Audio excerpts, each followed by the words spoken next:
Bismillah bihamdih. Assalamualaikum warahmatullahi wabarakatuh. Bismillahirrahmanirrahim. Alhamdulillah rabbil alamin. Salatu wassalamu ala asyrafil anbiya wal mursalin Sayyidina Muhammadin wa ala alihi wa sahbihi ajma'in.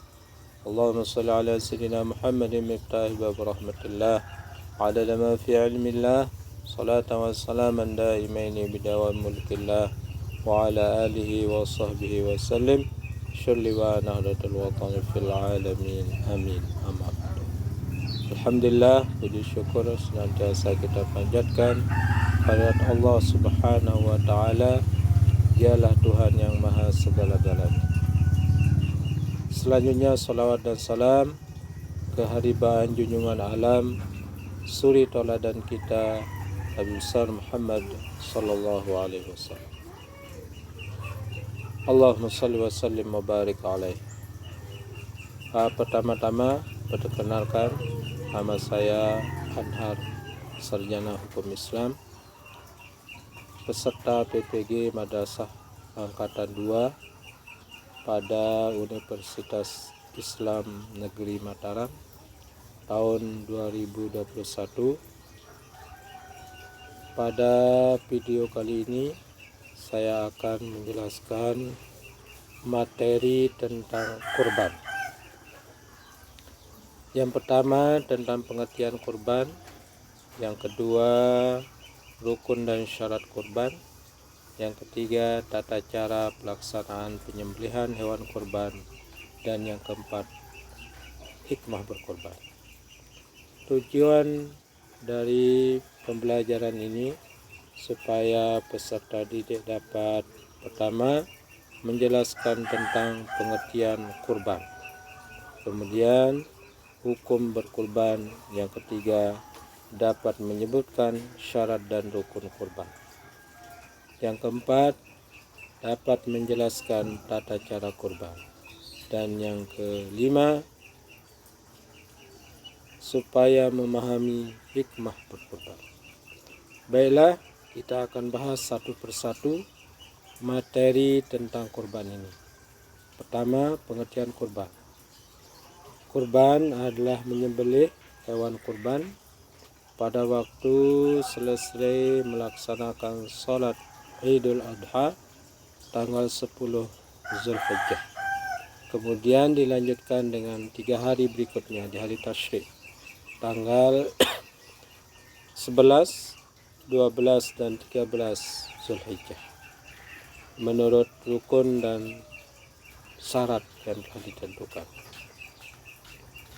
Kedua, tentang hukum berkurban, ada 2 versi pendapat ulama. Yang pertama mewajibkannya, dan yang kedua sunnah muakkadah. Nah, sunnah muakkadah inilah yang banyak kita pegang karena ini menurut mayoritas pendapat para ulama. Yang ketiga, rukun kurban, yaitu ada 4. 1. Zabhu atau perbuatan penyembelih hewan kurban. Yang kedua, zabih, penyembelih hewan kurban. Yang ketiga, hewan yang akan disembelih. Dan yang keempat, alat penyembelih. Kemudian mengenai syarat sah hewan untuk kurban. Hewan yang boleh dipakai berkurban yaitu ada 4. Ya, unta, sapi, kambing, dan domba. Syarat usia hewan.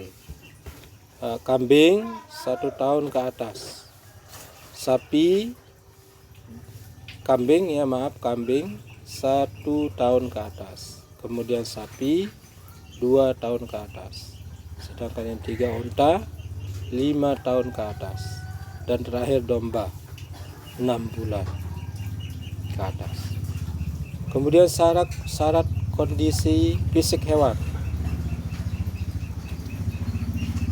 Pertama, dia tidak boleh dalam keadaan hamil atau baru melahirkan.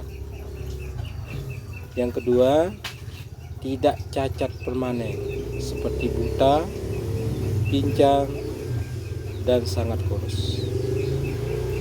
Pembahasan yang keempat tentang tata cara penyembelihan korban.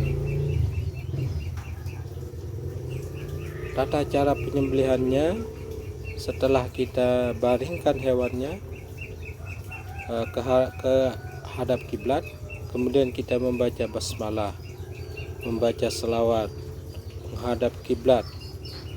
Bagi hewan dan penyembelihnya harus menghadap kiblat. Kemudian berdoa supaya korbannya diterima oleh Allah Subhanahu wa taala. Doa ini dibacakan oleh penyembelih. Kalau menyembelih untuk dirinya, ya disebut untuk dirinya. Kalau dia mewakilkan, menyebutkan siapa nama pekorban. Kemudian tata cara distribusi daging hewan kurban. Satu, daging hewan kurban itu dibagi 3. 1 sepertiga untuk keluarga, yang kedua sepertiga untuk tetangga, dan yang ketiga sepertiga untuk fakir miskin. Itulah distribusi daging hewan kurban. Kemudian tentang hikmah berkurban. Hikmah berkurban ini, hikmahnya, buahnya yang dapat kita petik bagi yang berkorban maupun yang menerima daging korban. 1, meneladani ketaatan Nabi Ibrahim alaihissalam. Yang kedua, untuk meraih derajat takwa.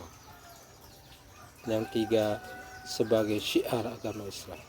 Yang keempat, sebagai bentuk rasa syukur kita kepada Allah Subhanahu wa taala. Dan yang terakhir, yang kelima, untuk membahagiakan kaum duafa. Alhamdulillah, itulah yang kita bahas pada pertemuan kali ini. Semoga bermanfaat. Lebih kurangnya mohon maaf. Allahumma fiq wal hadi ila sabiril rasyad. Assalamualaikum warahmatullahi wabarakatuh.